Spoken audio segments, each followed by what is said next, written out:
toda graça do Pai. Eu também quero me derramar de todo o meu coração nos braços do Pai.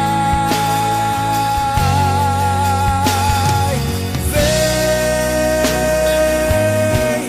Espírito Santo,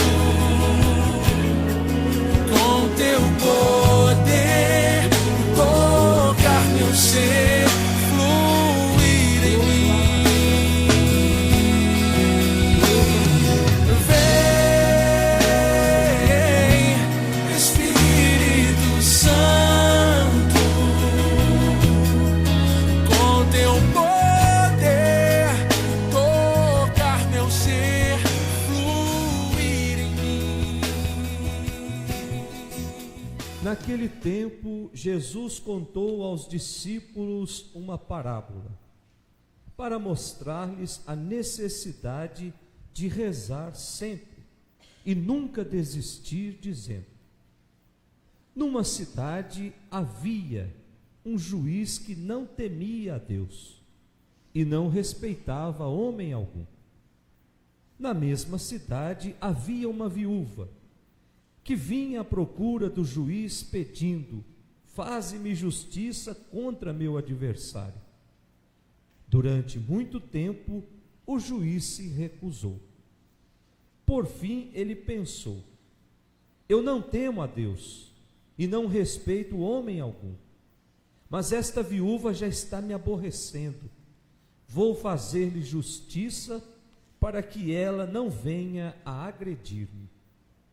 E o Senhor acrescentou: escutai o que diz este juiz injusto.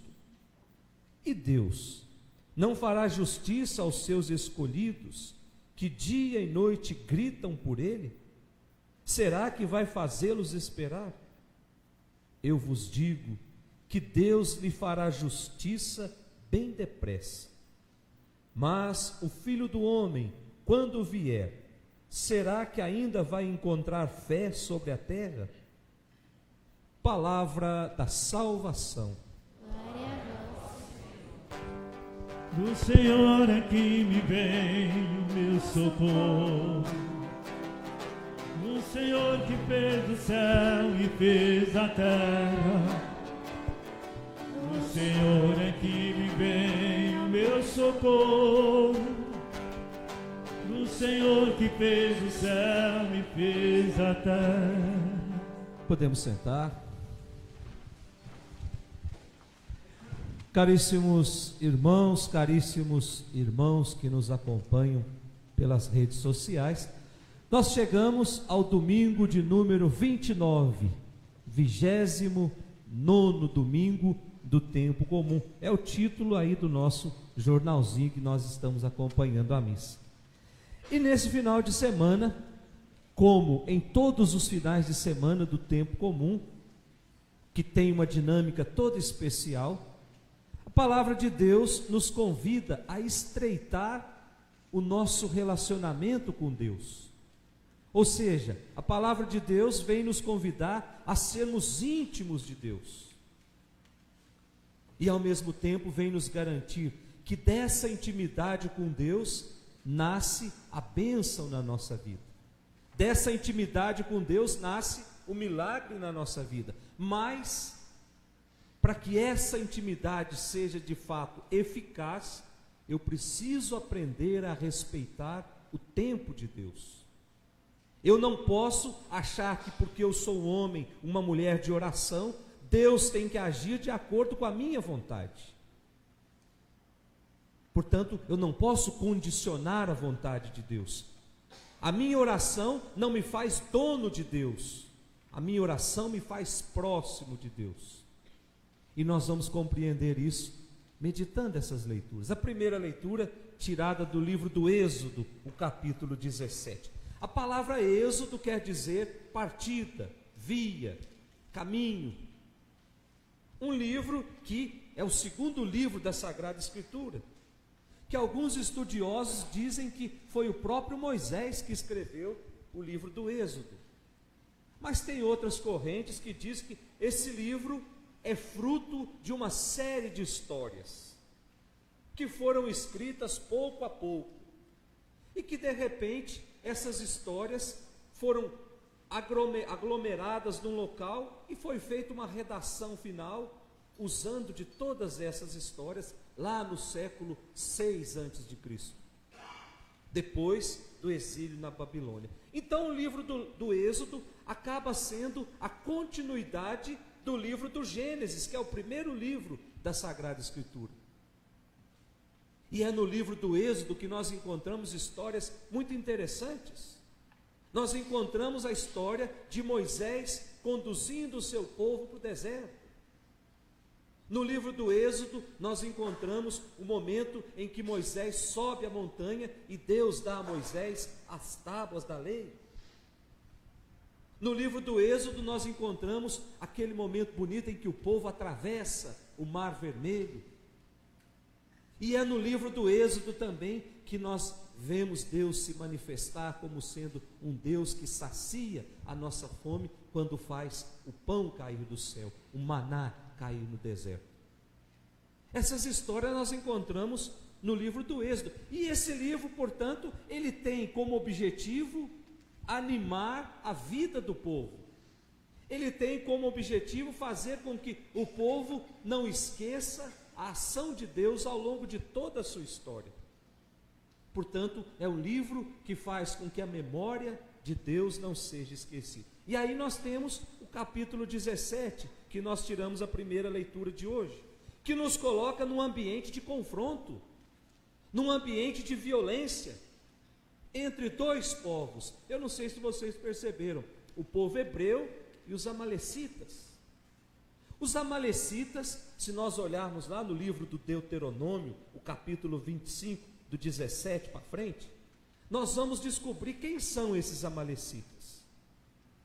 Eram os povos que viviam no deserto, e eles eram especialistas em armar emboscada para pegar o povo de Deus. Portanto, amalecitas e o povo hebreu não se davam. O povo hebreu, o povo de Deus. E aí o texto diz que enquanto o povo, chefiado por Josué, combatia, Moisés ficava rezando. Enquanto o povo estava na linha de frente, existia uma pessoa que estava rezando para que aquela situação pudesse ser resolvida.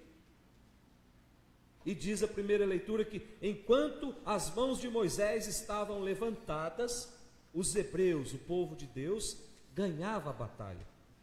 E quando Moisés se cansava e abaixava as mãos, os amalecitas dominavam a situação. Olha que história interessante, gente.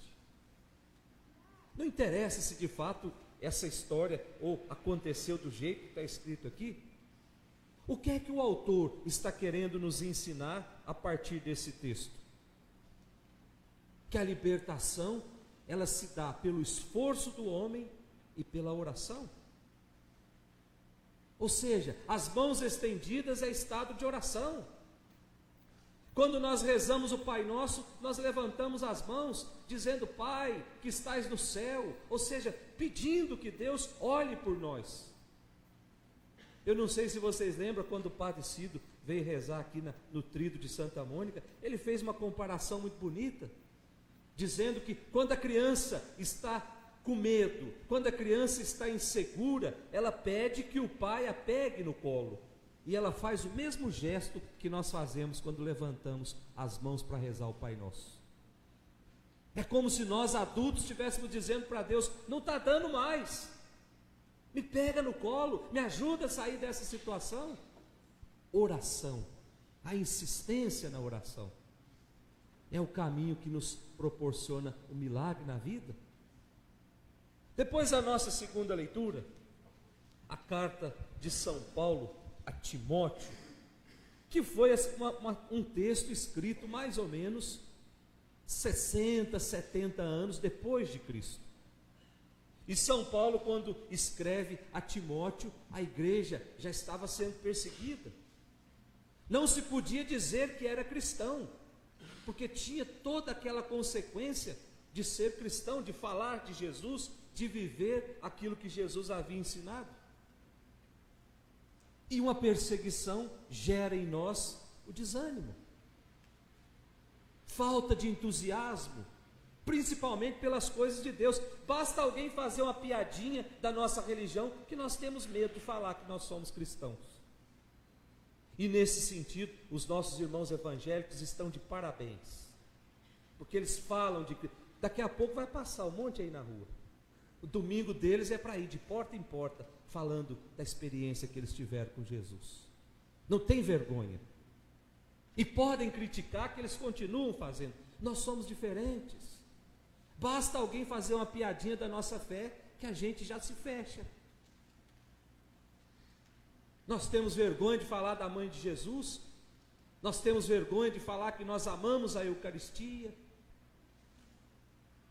A bênção acontece quando nós estamos em oração, em intimidade com Deus, mas também quando nós defendemos aquilo que acreditamos. E é isso que São Paulo está dizendo nessa primeira leitura. É preciso redescobrir o entusiasmo pelo Evangelho.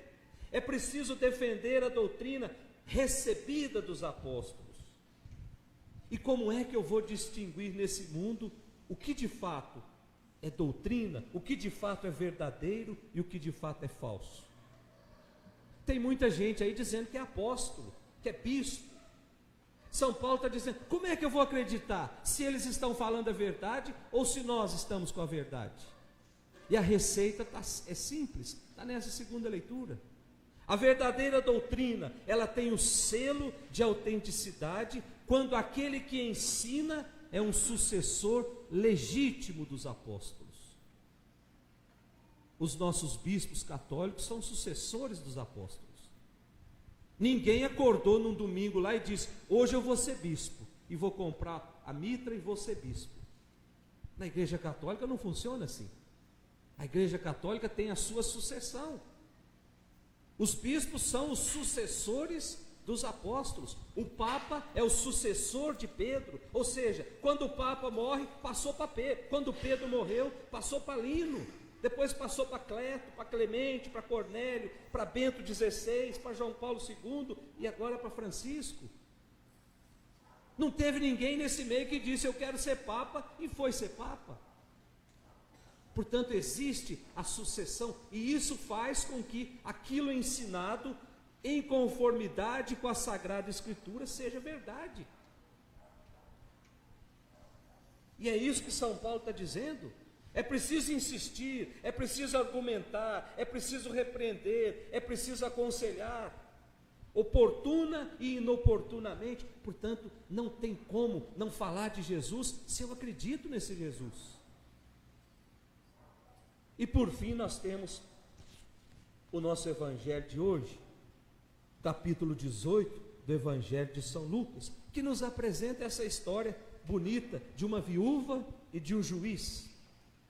Diz o Evangelho que a viúva, ela era injustiçada, ela era vítima da prepotência de um homem, e ela está se queixando que ninguém fazia justiça, e ela vai dia e noite atrás daquele juiz, pedindo que aquele juiz faça justiça. E aí tem a figura do juiz. O juiz, o Evangelho diz que não temia a Deus e não temia homem algum, e que de repente resolveu fazer justiça só para se livrar daquela mulher. A grande questão que Lucas apresenta nesse Evangelho é nos mostrar que se um juiz prepotente, se um juiz arrogante, se um juiz insensível é capaz de resolver o problema daquela mulher, quanto mais Deus. Será que Deus não vai escutar o seu povo que clama dia e noite? É a pergunta que Lucas faz. Então nós estamos diante de uma pergunta, se tiver algum professor aqui eu estiver falando errado, me corrija. Nós estamos diante de uma pergunta retórica. O que é uma pergunta retórica? Retórica é a arte de usar uma linguagem para se comunicar de forma eficaz. Então ele faz uma pergunta de uma forma muito eficaz. É evidente que se até um juiz mau é capaz de fazer coisas boas, quanto mais Deus. É isso que ele está querendo dizer. Então, diante desse contexto, desse evangelho de hoje, e também da primeira leitura, contexto de perseguição, contextos de incerteza, não sei como vai ser o dia de amanhã. O evangelista São Lucas deixa muito claro que Deus não abandona o seu povo nunca. Deus não é insensível ao apelo do seu povo. Eu só preciso aprender a confiar. Eu só preciso aprender a esperar em conformidade com a minha vida de oração. Olha que coisa bonita, gente. A oração gera em nós a bênção. As 3 leituras estão nos propondo isso. E aí a gente olha o exemplo. A natureza tem muito que nos ensinar. A gente olha para a natureza e percebe os sinais que Deus vai dando. Eu tenho o hábito de observar muitos pássaros. Prestem atenção quando um pássaro vai dormir. Ele escolhe o galho mais fino da árvore. E depois que ele senta naquele galho, podem vir ventos, podem vir tempestade, que ele permanece ali.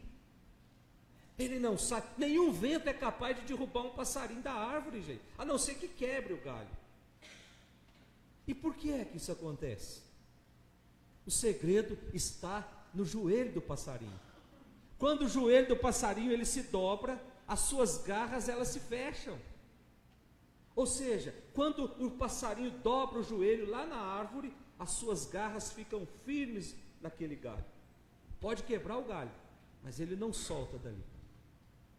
E isso tem muito a nos dizer. Quando os nossos joelhos estão dobrados, os nossos pés ficam firmes no chão. Podem vir as ventanias que vierem, as tempestades que vierem, se o meu joelho estiver dobrado, ou seja, se eu estiver em oração, nada nem ninguém nesse mundo é capaz de me desmotivar. E é isso que nós pedimos todas as vezes que a gente vem até a igreja. Que o Senhor aumente a nossa fé, para que Jesus nos encontre com fé no dia que Ele voltar. É a última frase do Evangelho. Será que Jesus vai encontrar fé nessa terra? Partindo da minha experiência e partindo dessa comunidade, nós podemos dizer, sim, Senhor, o Senhor vai encontrar fé, porque o meu coração, ele está cada dia mais próximo de Ti. Eu quero jogar para fora tudo aquilo que tem no meu coração, que me impede de caminhar, que me impede de alimentar a minha fé. E a Eucaristia é o momento mais oportuno que nós temos para isso. Quando a gente começa a missa, o padre convida-nos a reconhecer que nós somos pecadores, a reconhecer que no meu coração tem coisas que não é de Deus. E quando eu vou jogando tudo isso para fora, a minha fé vai aumentando, porque Deus passa a ser tudo no meu coração. Vamos pedir para Deus essa graça, gente? O que nós pedimos para Deus essa semana? Nós pedimos tanto que às vezes até a gente já esqueceu. Mas a graça de sermos homens e mulheres de oração, nós vamos pedir hoje, nessa Eucaristia, que Ele faça da nossa vida um grande hino de louvor. Louvado seja nosso Senhor Jesus Cristo.